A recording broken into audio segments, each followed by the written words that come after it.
I'm so excited to introduce Erin. So for the last 18 years, Erin Portman has created and implemented award-winning public relations programs with a specialty in beauty, travel, and consumer products. Following her move to Austin in 2004, she helped launch 2 Austin-based startup successes, Bird's Barbershop. How many of you guys have ever gotten your hair did there? Oh, well, I haven't, but I'm going to. She helped launch 2 Austin-based startup successes, Bird's Barbershop and Verb Hair Products, with the PR dominant marketing strategy, which I'm assuming she'll be teaching all of you guys today. She's been a consultant for the LA-based agency Team One for the past decade, working to secure top tier coverage of their clients in outlets ranging from the New York Times to CNBC, and recently worked in-house at Home Away, handling their consumer travel PR initiatives. So put your hands together for Erin Portman. Hello. Okay. All right, so I'm going to stand over on this side so I don't block the projector. Thanks you all for coming out here. I'm going to try to go through some slides somewhat quickly because I think the most interesting part will be to hear your specific questions about your businesses and how you're hoping to achieve PR. So I'll just give you the quick rundown and we'll take it from there. So first of all, a lot of people ask me, what is PR? And there's sort of a saying in the industry that advertising you pay for and PR you pray for. That's because if you want something to appear exactly how you want it, you want all your information, you want them to use your photo, you want to have your price, then you're gonna have to buy that. As you can see here, I put a couple of ads that we do for Birds. We have an ad here at Birds Austin, we have a coupon, things like that. You have to pay for those. PR is different. It is earned media. You have to earn PR. So at the bottom I have here a story where we were featured by GQ, and we had to earn it. We had to pitch the reporter. We had to tell them why we were different and unusual. And in this case, Macklemore came to our barbershop during South by Southwest, and that's newsworthy. I hope you see the difference. The reason why PR is important is that according to a 2014 Nielsen study, it was 90% more effective than advertising in the decision-making process. And the question is why? It's because third-party endorsement. That is sort of the key to all of PR. You have somebody else saying that you are really fabulous, or you are a company that should be paid attention to. We had JQ saying that we're pretty great. You should go to Bird's Barbershop when you're in Austin. When you take out an ad, you're saying, I am so great, you should come to my shop. Well, no one really believes you because you paid for it. Does that make sense? All right, so what's your story? I'm gonna just spend a couple minutes talking about the Bird's Barbershop story. My husband and I, Michael, we were living in LA working in PR and marketing when we decided to move in 2004 to Austin to be closer to family. His childhood best friend had actually just moved after being laid off on Wall Street, down to Austin as well. And we went over to his apartment, and I remember sitting on his white couch and, asking all the questions you ask when you move to a new city. Where are the best restaurants? Which grocery store should I go to? Where's the cool place to get your hair cut? And Jason, who had been living here for about a year before we moved here, kind of was like, you know what? I really haven't found anything like this. I can go to sort of a high-end salon and pay a lot more money than I want to. I'm just like a dude, right? Or I can go to Supercuts, and it's not the experience that I'm looking for. To which my husband said, that's it. I quit my job in LA. I was doing marketing. I'm going to open up a barbershop, a place where I would like to get my hair cut, but a place where everyone's invited to the party, where we do women and kids and grandmas and everybody, because it's not a party, in our opinion, unless everybody's invited. We're also going to hire local artists to do artwork on our walls. We're going to make sure every single barbershop is different. My husband's really into music, so he's like, I'm going to do the song list, and it's going to be his favorite music.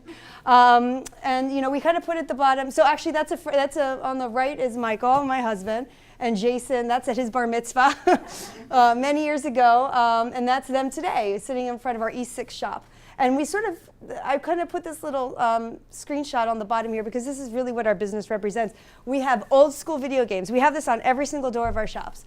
Old school video games, a cool soundtrack, Wi-Fi, you gotta have that, and then Shiner beer. And that's sort of the essence. So that was our story. That was our origin story. And so let me just give you a quick snapshot of where we today. May, this is actually our 10th anniversary, a decade in Austin. So we're really super excited about that, and we really feel that we couldn't have done it in any other city but Austin, because there's the entrepreneurial environment, everyone's so welcoming. But just, and I have to thank Community Impact for their infographic, because they did a story on us, and I clipped that little piece in the middle. But we started in 2006. We're actually up to 150 employees now. We do upwards of 20,000 cuts a month, which is great. We have 8 Austin locations. The closest one to here is off 183, which we opened last summer. And then we just opened one 3 weeks ago at the Domain on the Rock Rose, which is the all-local street. And then we're actually excited because for the first time in our history, we are expanding outside of Austin and moving to Houston. So we'll see how that goes. Haircuts for children, adults, women, color, starting $50. And sort of as a snapshot as some of the places that we've been featured in PR. We were actually voted Best Barbershop by the Austin Chronicle every single year since we opened. And so we're so thankful for that. All right, so that's a little bit about us. Let me tell you how to do your own PR. So we had this great story. You know, we're going to open this barbershop. It's going to be really cool. We're going to have beer and really unique things. And my job as the PR person was to figure out who's going to write about us. And so the first thing you need to do is you need to consume and research media. You're like, I want to be an Entrepreneur magazine. Well, you know what? You need a subscription to Entrepreneur magazine. You need to read it every month. You need to read it online. You need to follow the reporters who are writing about the industries you're writing on. So it basically, I have on here pictures of magazines. You find newspapers, blogs, everything. And then the moment you find that person that you're like, oh, this person, they're perfect for me. You link them in, you follow their Twitter feed. Sometimes people have Facebook open. You find out everything you can about this person and comment on their stories. Actually, that's a really great way to kind of get to know somebody. You don't think it, but reporters are proud of their pieces. And when you actually have a valuable comment to add, they will pay attention. They are on your radar, and you need to find a way to get on their radar. But you also need to be aware of trends, and that's why I put BuzzFeed in here. And actually, the most valuable thing on this page is Google Alerts. If you're not doing it, you need to do it. So when you go into Google, you can go onto sort of the little More tab, and you need to Google Alert everything you possibly. First of all, Google Alert yourself. If anyone ever writes about you, your industry. What industry are you in? Massage therapy. So massage therapy plus Austin, massage month. What is that? Like you need to do anything that could be possibly trends in massage. You need to read all the massage trades. Who are the best bloggers in massage? Who's doing new things? Ashiatsu, a trigger point therapy, things like that. So just become an expert in your industry and know who your key players are. What I like to do is I create something called a suite list, and these are the top 25 to 30 people, media, who I want them to know me. I communicate with them every month. I find a way to, whether it's comment on a story or retweet a tweet that they've done. These are the 25 most important people, and ask them out for coffee. Find a way to interact and get to know them, because that is sort of the core of PR, really. There's also PR resources. There's a lot of resources you can use, some free, some paid. Haro is called Help a Reporter Out, free. You get an email every single day of all, you get them in sets, about 50 different leads per set, or it's broken out by topic like technology or lifestyle or travel. You can subscribe to each one of those individual ones. I subscribe to the whole list. Why? Not because I think I'm going to be an expert or I'm going to be a source in these stories. I want to see what the trends are. What are people writing about? Plus, you'll also be exposed to some new outlets that you didn't know existed before, and also new freelancers. Freelancers are, they may not work for the outlet, but they may write for, you can find one good freelancer and they write for 10 different publications. How wonderful would that be? If you reformed a relationship with one person and they could put a story about you in 10 different outlets, it's like a gold mine. Some other things here, PR Web, that is actually the most affordable, high quality, in my opinion, news release service. Releases start about $99 each. I would not put a news release on PR Web if you think that that's going to actually get to a journalist. That's your job in terms of sending out pitches. It's a way of making information SEO, searchable, public, for the record. Never have I put out a news release and somebody called me and say, I got your 10th anniversary news release, how exciting.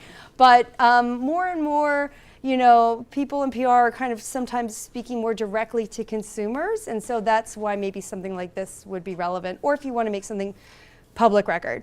Cision is an expensive PR database, but it's the best. I like to use it. The Publicity Hound, free e-newsletter.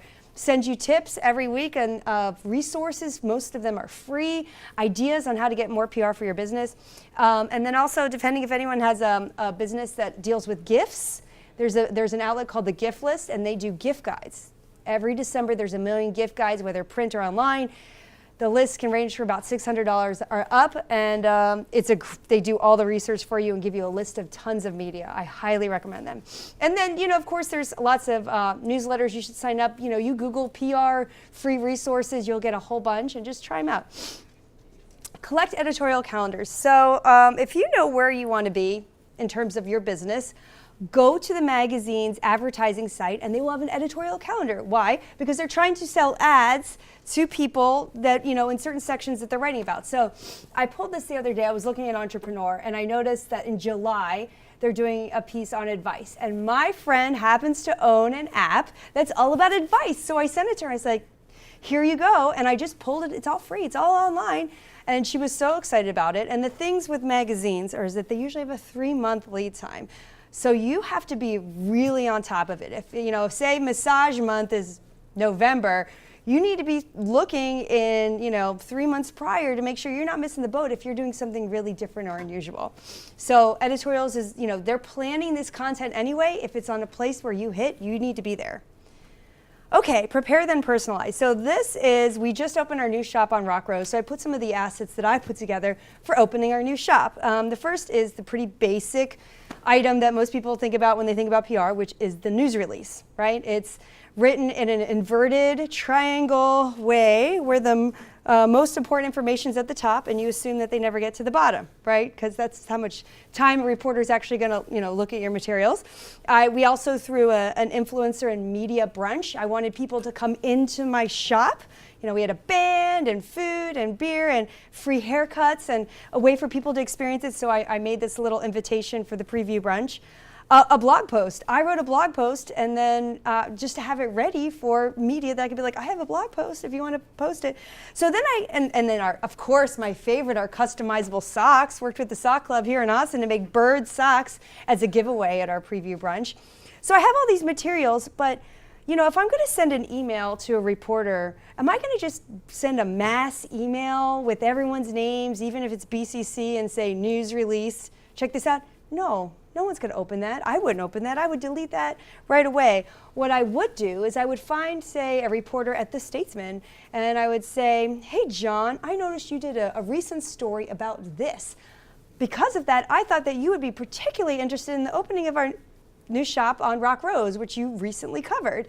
Here's the release, but you know, you kind of, before you paste their news release into an email, you have the upfront section, which is called the pitch. And the pitch is personalized for every single person. Please never ever send a mass email. It's the opposite of how you should do business. And that's why I go back to that sweet list. You know what? If you're trying to reach 1,000 people, it's better for you to reach 25 the right way. That is the most effective way and get the return. Okay, make it newsworthy. You know what? If it has to be news, right? And we can talk more about that, what makes news. But I put this when we announced that we opened a new shop. I also threw in the fact that we were expanding to Houston, which was really big news for us. And we were able to make it on the cover of the business section of The Statesman, which was pretty exciting. In fact, it was like 3 pages and I was in PR heaven. But, you know, are they going to write about it being Bird's 10th anniversary? No. Anniversaries aren't news.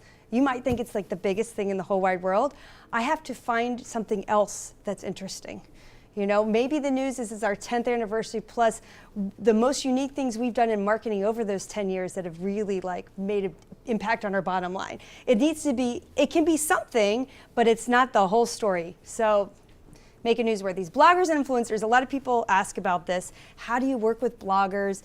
It's kind of similar to how you work with traditional media. The only difference is there's actually less rules.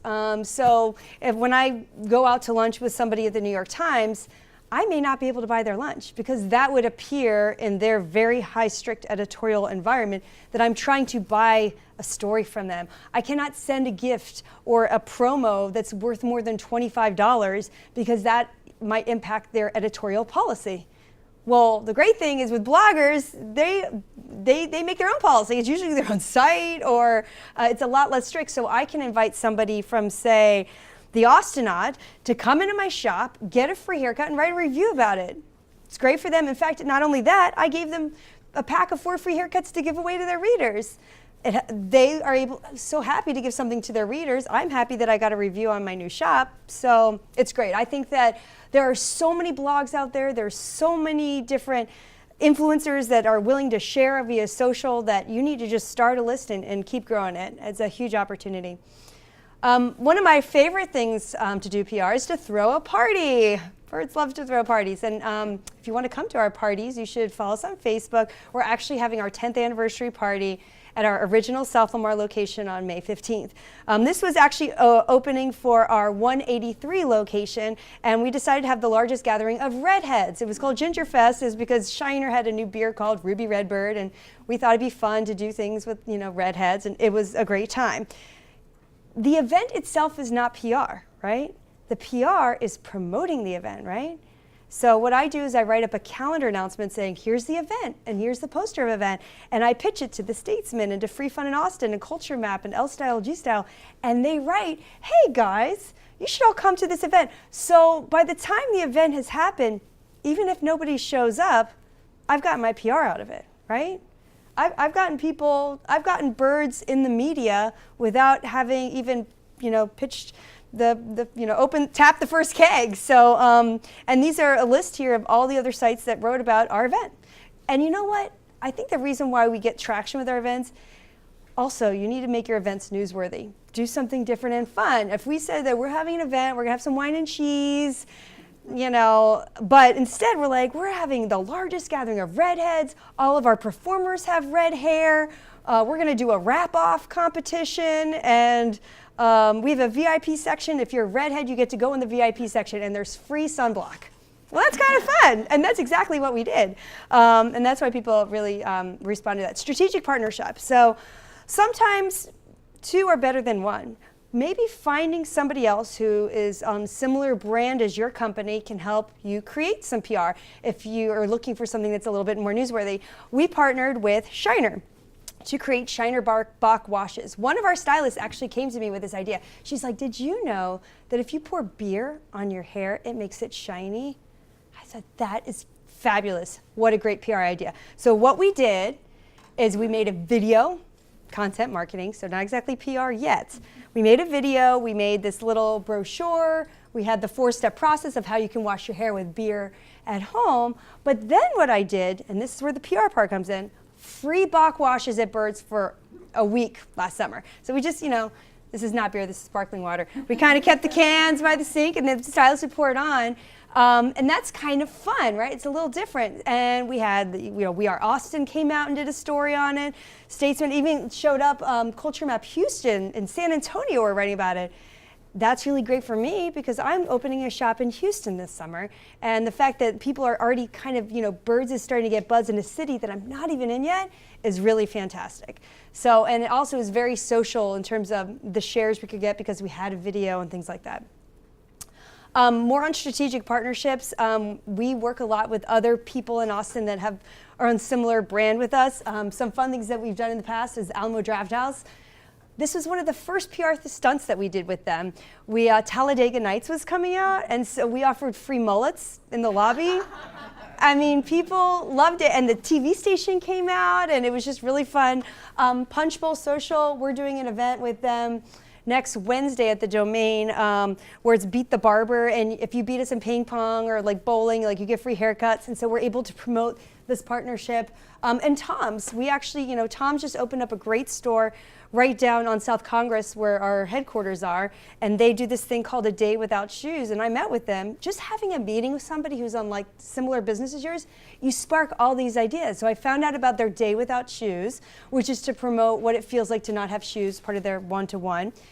So they're going to start at Birds on Congress, and we're going to do this thing where you get $5 off if you donate your shoes, and then if people who walk barefoot from ours down to Tom's, there's a big party there, and they're going to get percentage off Tom's, and it's just a way for us to do something good and be involved with some local partners. So those are some ideas. Branding opportunities. Okay, so make a t-shirt. Give it to somebody on the news. Maybe they'll wear it. This is actually AJ Jacobs. No. Do you guys, anyone know him? Not AJ Jacobs. Star Wars? Abrams. Not Star. So who's Star Wars? J.J. Abrams. J.J. Abrams. I love AJ Jacobs. He's an author that we work with too. But Star Wars Day, May the 4th be with you. He wore our shirt, and we were really excited. We didn't even know that happened when he was in Abu Dhabi. And then, we have our the side of our barbershops we paint murals on, and we don't brand them purposefully because people are less apt to maybe take a picture in front of them. So Capital One here took a picture in front of our South Congress location. You can that it's birds, right? But that share right there, back when we pulled it, had like 14,000 likes on it on Instagram. So it's just, there are other ways to think about branding as well. Be timely. Okay, so a couple things. It was tax day on, well, technically it's usually April 15th, but this year was the 18th, right? We opened a new shop on Rock Rose. I needed a promo. We needed to get some new people in there, so we offered tax cuts. And this is where you got $7 off your haircut if you came in, and 40 people came in. And we just promoted this via social, and we got other people to repost it for us. But that's actually a huge return for a day of idea/promotion. Beyonce, we bought tickets to the Beyonce concert in Houston. Because we're opening in Houston, so we're trying to do stuff more in Houston. And we created this little cutout. You see that little cutout right there? So that's Beyonce and Marfa, her famous picture of her leaping, right? So we took that cutout and we put birds logos under it, and then we left this thing in front of our stores. It made a little tour around Austin, and you had to take a picture of your face in the Beyonce, and then we picked and you posted on social, so other people are writing about us on social, and we gave away tickets actually to this lovely besties where they brought their baby dressed as Beyonce and held up the baby and they wrote something cool. So that was another fun social thing that we did. But being timely matters. If there's this, what's another business? Does anyone else want to offer up their business that they're working on? What is it? What is that? It's a bicycle. It's a bicycle? So, okay, May is bicycle month, okay? We're actually working with Bike Austin, and May 20th is Bike to Work Day.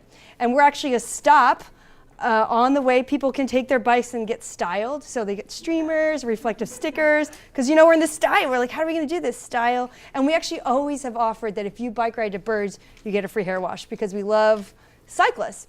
So the idea is that the fact is if you're in the bicycle business, and that May is bicycle month, and Bike to Work Day is May 20th, you need to connect with those people, and you need to find a way to integrate your business into, everything is seasonal. There's these great websites you can go to, which is called Day of the Month or things like that, and there's a day, there's Avocado Day, and there's Sleep In Late Day. You could find the day that works for your business. Google it. All right, and be neighborly, and this is just, kind of find what your passion is. One of the things we really like to do is we like to work with neighborhood schools because we're in neighborhoods, so that's kind of something we figured out we want to do. We sponsor all the little PTAs. This little thing, I make a joke, me and my marketing guy, this is our year of one-to-one marketing, and we kind of laughed about it because, how hard is it to market to a single person? But we started doing it, and it kind of works. We made these little greeting cards. See the one with the little basket? It was a Valentine's Day card. And AISD posts all of the teachers' names on their websites. So we literally wrote 2,000 handwritten notes to every single teacher that's near one of our barbershops. And these so thankful teachers that and they're just so thankful. And they came in, and they we could tell because we had plastic gift cards. We gave them everybody $10. So it wasn't free. They got $10 off, but that's a significant amount of a discount. And that's been very successful for us. So that's sort of my 2 cents on PR. I know I talk fast, but we do have at least 15, maybe even 20 minutes if you guys have specific questions you have for me. All right. What's your criteria for selecting bloggers? Because there's so many out there. And of course, you even have a number of them in specific industries. Yeah. So what are some key things that you would look for? I would look to see how many followers they have. I would check their Instagram, I'd check their Twitter, depends what medium some people operate more in one media, some people, they've got the Facebook market cornered, right, are really strong. I always check to see what how their social strength is. And then there's also a Technorati, I believe, can give you influencer ranks. If you just type in their blog, you could see how strong they are.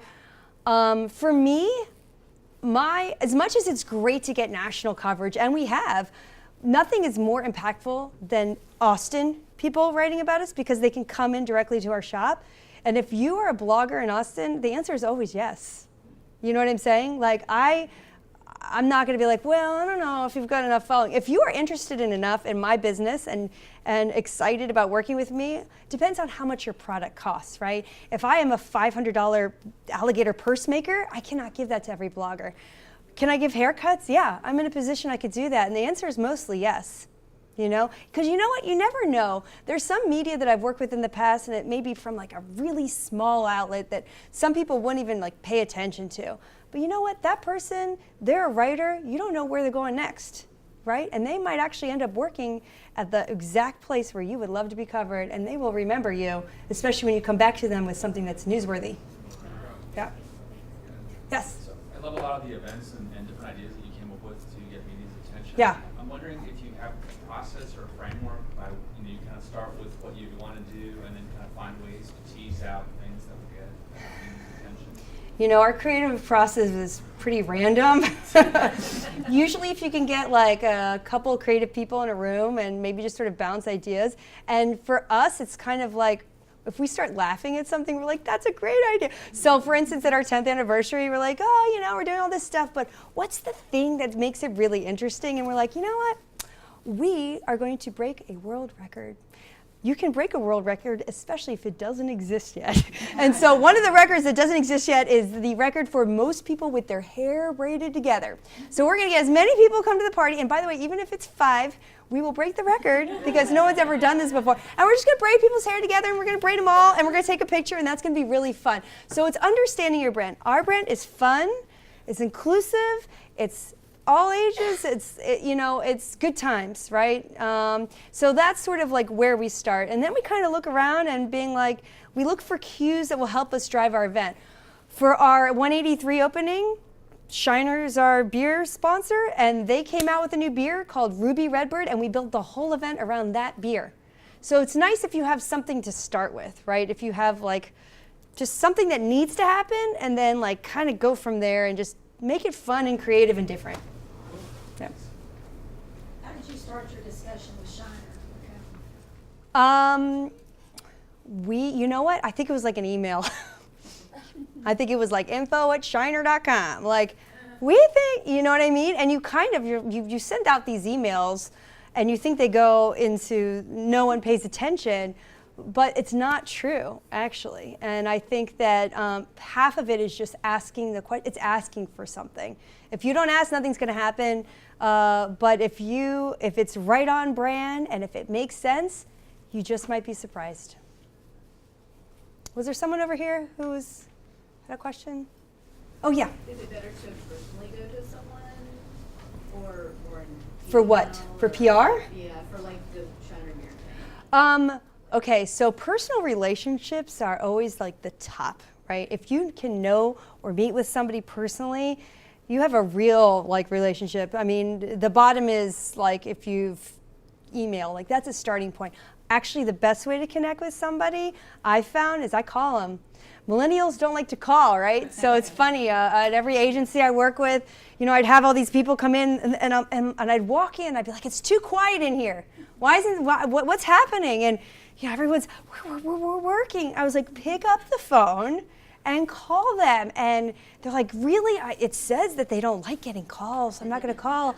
Well, don't call them with nothing important to share, but we actually have something that is, again, newsworthy. And if it is newsworthy, you're actually helping them do their jobs, right? You're giving them, you're pre-packaging, you know, the photos and the information and an interview opportunity and all this stuff that they need to actually make their jobs easier. And I think a lot of people, sometimes PR people can get like a bad reputation, like, oh, you know, you're constantly like emailing, barraging, and spamming. But in essence, we serve a very vital purpose. We help make people's jobs easier and more productive and accurate. And people call us to fact check and all of that, and we make sure that everything is accurate and correct because it makes them look better. So I know I'm talking more about media, but in any kind of partnerships and things like that, it typically starts with an email, and maybe you'll get a response and then you don't. And then you try to make a phone call, and maybe they'll call you back or they won't. And then you walk into their place of business like I did with Punch Bowl Social. I sent an email, because they're based in Denver. I sent an email, I sent another one, I tried calling. I was like, you know what, I need to get into my car. I'm going to drive over there and I'm going to have lunch. And as I have lunch, I'm going to ask the person at the front desk, who handles your marketing? And they came over and we talked for an hour and a half, and we've already done like 2 events with them. So, yeah. Old school, you know what? No one's doing it. I know, right? But it actually does stand out because people don't communicate that way anymore. And it's so easy to delete an email. Yeah. When someone is there, it brings a very human tone to it. And you're not going to delete an email of someone you've actually met with before. And you do get tone, and you get inflection, and you get a sense of if there's still something to looking at someone in the eyes to see if there's an honesty there, a sincerity. And even like looking for opportunities, like, okay, so you're like, how do I meet this person at the Statesman? There are tons of events in the community where people, like the ABJ has their breakfast series. They host at Whole Foods sometimes, and they have, Colin Pope, the editor, and he's interviewing someone. Just attending events where media are present gives you an opportunity because you can be patient and you can wait, and then after they're done, you can politely go up and introduce yourself. And even if you only have a minute to say, hey, I'm Erin, I'm with Bird's Barbershop. I know you're busy, but I just wanted to, I've got this really cool story. It involves bicycles, and I'm going to email you this afternoon. You know what? He's probably going to open up that email. I have it actually in this story. When we first opened up Bird's Barbershop, when nobody knew who we were, we didn't even have anything, I found out that the mayor at that time, his name is Will Wynn, if anyone's been in Austin long enough, he was speaking at the Young Women Professionals event, and I was like, I am going to that event, and he spoke, and I followed him like a crazy person out of the restaurant, and I was like, Mr. Wynn, and he turned around and I said, hi, my name is Erin. I love how you support local businesses, and I'm actually opening a local business, and instead of doing a ribbon cutting ceremony for our new barbershop, I would like to do a hair cutting ceremony. And please, sir, can we cut your hair? And he said yes. So you know what? I had him come to the barbershop, the mayor, and then because the mayor is there, guess who else shows up? KUT, KXAN, all of these other media for the official hair. You know why? Because no one's ever done a hair cutting ceremony. That's like weird and funny, but it's very Austin, right? And we presented him with a lanyard, like a band-looking lanyard, like free haircuts for life for the mayor, and he's holding it up, he's all excited, and he came. So not only did that event happen, and which helped us get the PR, but then the mayor came to our shop for years to get his free haircuts, and everybody in our shop's like, that's the mayor. That's awesome. So, just goes to show, like, you can have a little bit of stalker in you, and sometimes it'll work out, but you just can't be afraid to go up to anybody at any time and to ask for what you need and to know but you need to know what you want. And maybe that's where it starts, like understanding your business, where you are and really figuring that out. Yeah. You seem very, very creative. You have great ideas. So I'm wondering if it's just a gift, or do you feel like your marketing background is helping you come up with all these great ideas? I read something recently, and it said that creativity is actually based 100% on past experience, right? And, and this reminds me, my husband, he actually, when he went to school, he was a writing major, and a lot of the writing majors were immediately looking to get, their masters, right? And the teacher, who was like a pretty well-regarded author, he goes, are you crazy? You need something to write about. Get out there in the world, get some experiences, and that will give you content. And I think the same thing is true with creativity. The more things you do, the more things you see, it's kind of going back to the idea of like just consuming the media. The more things you read about, the following blogs. What other, I always check, what are other marketing people doing? Book of the Month Club, for example. I signed up for that because I love to read. But they send me the coolest marketing thing. Okay, they sent me my book in like a beautiful box, which was awesome. But then it had this like promotion where it had this sticker called like I Heart Book of the Month. And they wanted you to take a picture of this sticker and put it up on Instagram and tag them, and then they were gonna pick a winner. I was like, this is genius, right? They're getting all, and by the way, you win like a book, right? It's like the $10 book. But people were doing it. They're tagging it and they're getting creative and putting their book and like pretty windowsills and on hikes and on, traveling with it. But just by opening yourself up to new things, you get exposed to new things, and that is what makes you a more creative person. And there's actually books there and online resources on how to become more creative, like just not how to become more creative, how to stimulate that creativity that's already within you. So. Sorry, maybe I missed this question. If not, if I did, sorry for that. For solopreneurs that we're trying to do everything. Yep. I see the value in PR. If we can, due to time constraints, yes. if we can only choose one or two, which would be the top ones that we should do? One or two like PR activities? Like either researching blogs or doing this, or because I just don't. What's your business? I am trying to create a community around dance festivals. So Dancing. instructors, dance festivals, and dancers. Mm-hmm. You're trying to create a community. So I already started with Facebook and Twitter, like trying to bring people to that community. I haven't really launched any website, but I understand the PR, I understand going to blogs and trying to connect with the bloggers. I just don't have time for everything. So if I have to choose one or two. Let me ask you another question. Yeah. What is the value you bring to dance communities by connecting everyone together? So right now, someone like me trying to find a dance festival in another country I'm not familiar with can take me hours. Okay, so for you, I would focus on trades.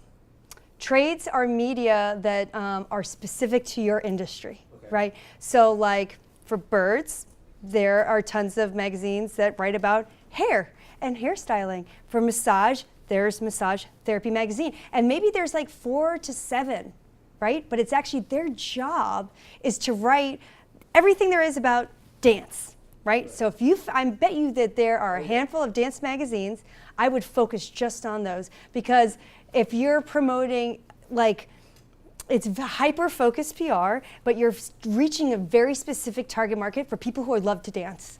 Like, they love to dance, they're gonna get the dance magazine, they're gonna read something about like this way that I can find out about dances in other countries, and that's where I would find out what this list of trades are, connect with, when you actually have these dances, I would try to connect with the heads of people who are putting it together, and I'm sure like they know who the top media are, and have them give you, if they have a list, if they have reporters, ask them for it, right? But even if they could just tell you, like, here are the 4 outlets that need to be the most important for you, that's where I would start. Thanks. So I guess kind of along the same lines, if I'm kind of starting planning a business and I'm creating my business plan and budgeting things. Mm-hmm. So I'm budgeting for who I'm going to hire and how much I'm going to spend on things. Yeah. So if I'm spending on advertising, Yep. I'm spending on PR, so which of those should I kind of start with? Okay. I mean, you're selling me on PR. Sure. Well, let me tell you what. When we opened Birds, do you know how much advertising we did? This much, right? Why? Because people don't believe advertising, right? Right. Plus, I also had lots of experience in PR, so we could do that.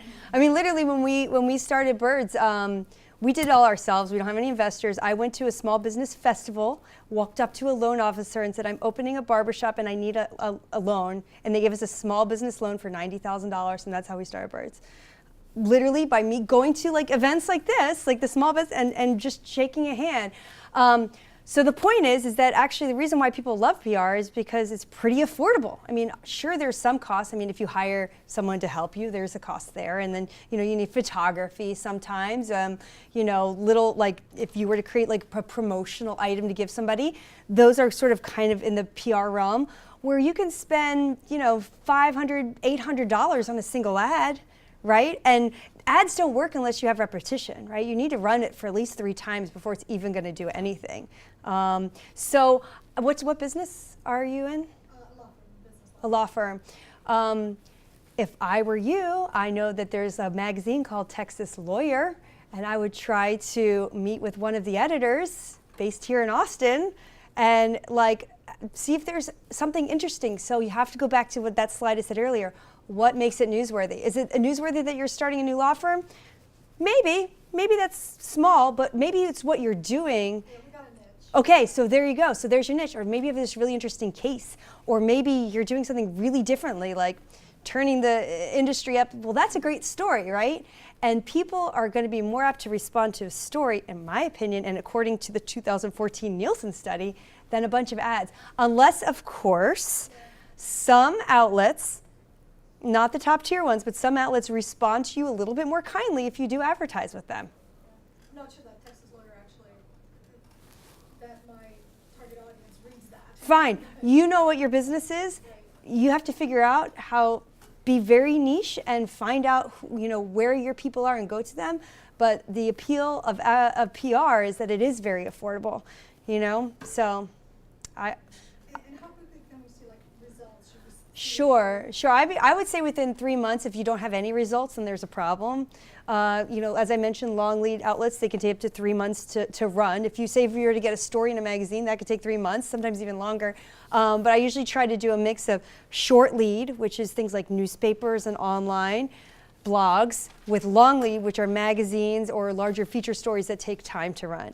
But if you're not getting any traction after 3 months, then you either need to, if you're hiring someone to help you with PR, maybe you need a different person, or maybe you need to figure out maybe your story isn't strong enough, maybe you need to find ways to spruce that up, but you should have action within 3 months. In my case, is it ever a bad idea in media to kind of compare, because of my bicycle, versus someone else's? Mine's a unique approach with this particular product. It actually promotes more safety. Okay. I've seen those little trailers behind. Yes. Where they put dogs. I know all about it. Very unsafe. 2 kids. Just recently, there's the bike master plan. Yep. It was a bike rally, at the city hall. Is it ever a bad idea to kind of compare your product because of backlash within the community? To say, we've got this great brand new product that's gonna solve this problem, it's gonna be safer.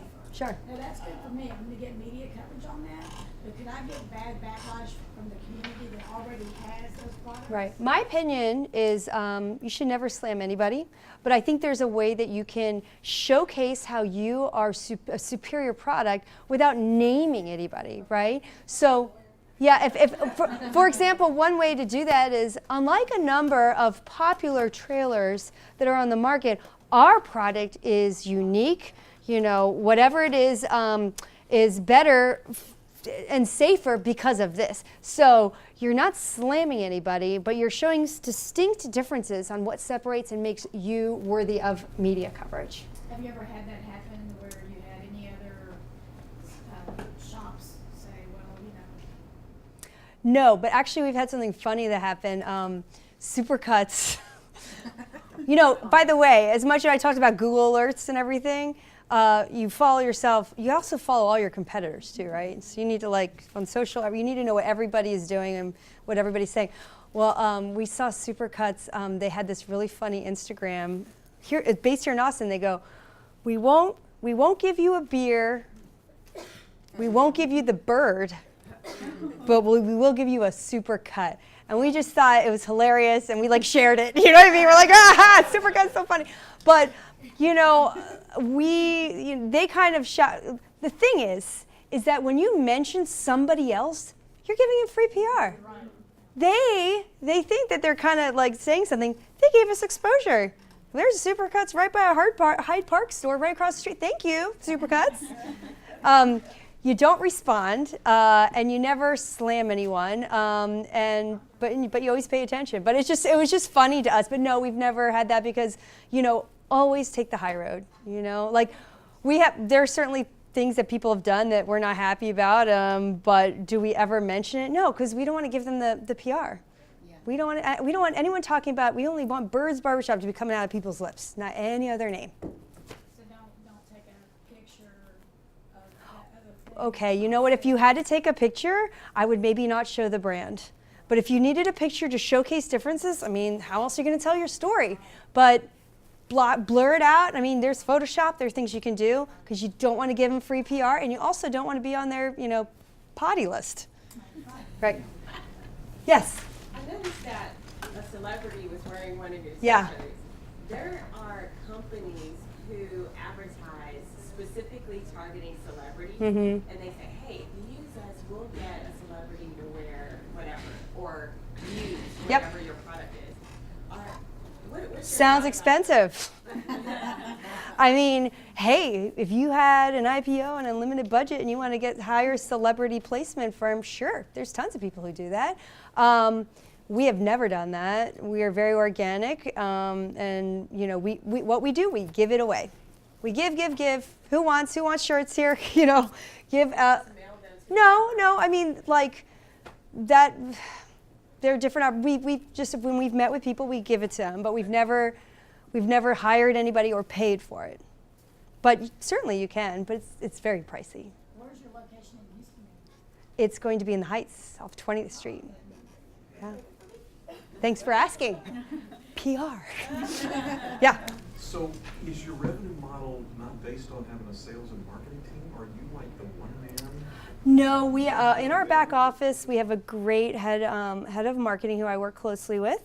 We do everything in house. That's actually like maybe something you might want to consider because we have our designer in house. Our marketing person's actually our designer. We have a design intern, and that's kind of there's three of us. We do everything ourselves, but we work really well together.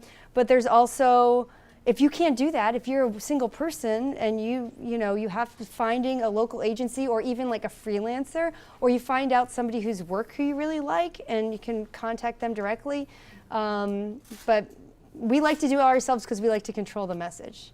Granted, we hired somebody to do our website. We did our website for 10 years, and then we're like, you know what? We're going to Houston, and it's kind of like disorganized with how to see like where our shops are.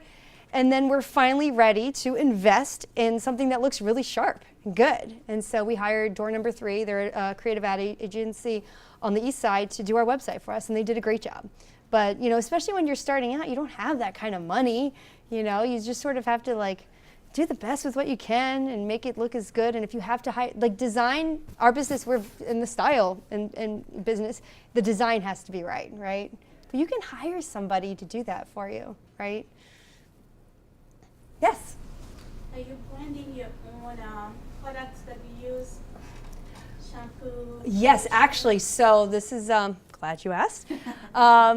About 4 years ago, people were coming into our shops and we were selling products mostly to guys like American Crew, things like that, and their prices were getting more and more expensive. I think the American Crew pucks were like $24 something. And the guys who were coming in, they said, you know what? We love you guys, but the products you sell us, they're more expensive than the haircuts. What's up with that? And we're like, you know what? You are absolutely right. We're going to look into this. So we went and we searched everywhere looking for a product that was cool, that didn't have bad stuff, and it was affordable, and it didn't exist. And so thinking that everything is easy, we're like, we will make it ourselves, right? So we did. We actually contacted a manufacturing distribution center, and we got a contract, and we were able to formulate something that's kind of in line with these super high-end brands. But we're befuddled. We're like, how come these other brands are like $30, $40, and that's all marketing, right? So we put ours at $14. Every single product, I think there's maybe 14 in our line right now. We called it Verb Products. It's not branded with birds because we wanted other salons and barbershops to carry it. Why would you want to do PR for somebody else's business? So we didn't put birds on it. And we made sure there was no parabens, no sulfates, none of the bad stuff, all the good stuff. We're the #1 customer, although we are the number 2 selling shampoo on Sephora.com. We're in every Sephora. If you go into the Barton Creek Mall, you'll see the Verb on the top left side. I remember when I first sat in the chair and I go, there's Verb! And I was like screaming and they all thought I was insane. But I was like, no, that was started here in our barber shop. And we actually tested it on our clients to find out which smells they like. We wanted something unisex that would appeal to men and women. You know, a lot of times in the bathroom when you're looking at your products, you're like, that's for my girlfriend, right? Or like super feminine. I would never use that, but we wanted something that would appeal to both. And we do have products. We created our own, and it was our product company was actually acquired by Moroccan Oil, which is, I don't know if you're familiar with it, but they are out of New York. So we work closely with them to help. We're the sort of the face still of the brand. Did they put Moroccan oil? Do you have Moroccan oil in your products We now? not in our products, but we sell Moroccan Oil products in our shops. Yes. Yes. I have a handful of local small PR companies, and you know, one key takeaway from meeting with them is always have an opinion. They're like, the press doesn't like when you're too neutral, right? Like they want to hear more impact, which kind of resonates with how you mentioned earlier. Like no one's putting out there, oh, we have an anniversary coming, right? They want more change and disrupt in the marketplace. So how do you balance that and maintain it, because you've obviously done that successfully, with the values of the company? Okay, can you tell me what business you're in? Yeah, I work for ADP, and I work with small business only. I think we actually use you guys. Yeah, you do. ADP, it's payroll. So you work with a number of small agencies, and they're saying always have an opinion. Like in terms of what? Like in terms of what's happening in the news? Well, in terms of, and like leveraging new clients, and I'm like, how do you even, gain traction with, like, do you work with any industries that you haven't formerly worked with, and how do you even do that? And they're like, well, one common ground I can find with success in PR is that. I don't know if I understand the question exactly.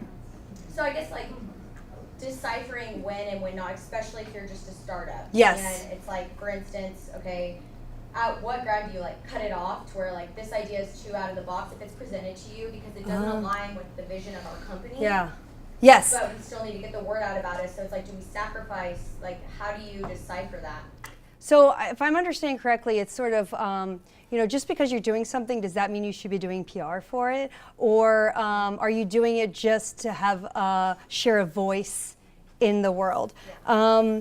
I personally feel like as long as it's newsworthy, right, and it kind of hits on those things we talked before, you don't want to be too frequent, right? Because if you're like knocking on that list, the sweet list of the 25 people who are like your core people, if you are calling them every week with like a different thing, they're going to be super annoyed with you, right? Like, right.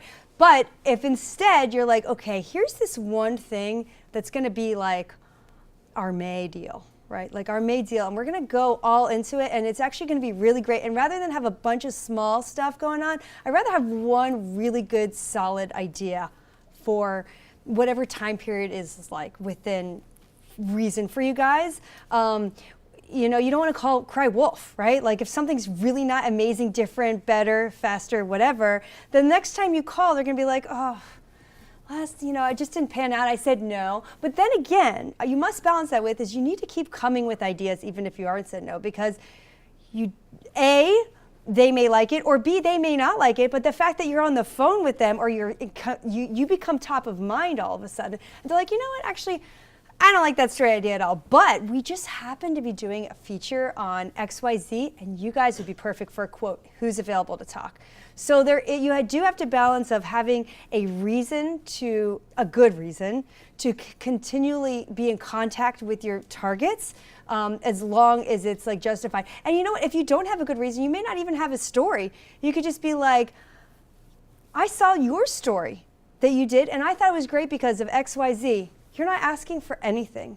You're literally letting them know that you're paying attention, that you have an opinion and a voice, but you're not like, I want you to write a story. You can't just take, right? You can't, and you can't just be like, I need you to do this. I want you to write a story. I want you to do this. You have to give too. You might actually, another great way I love to follow up with media or just to be top of mind, being like, I saw this article or this expert, and I know that they would be perfect for you. Or I saw taking a picture of something that like, oh my gosh, you wrote about this and I saw it. Or if any way of being a resource and helping someone is just as valuable as, having this like steady stream of ideas.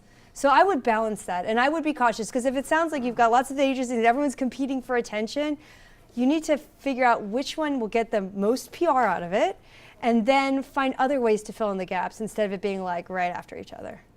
Does that help? Yeah. Okay. My time is up. Yes, thank you so much for coming.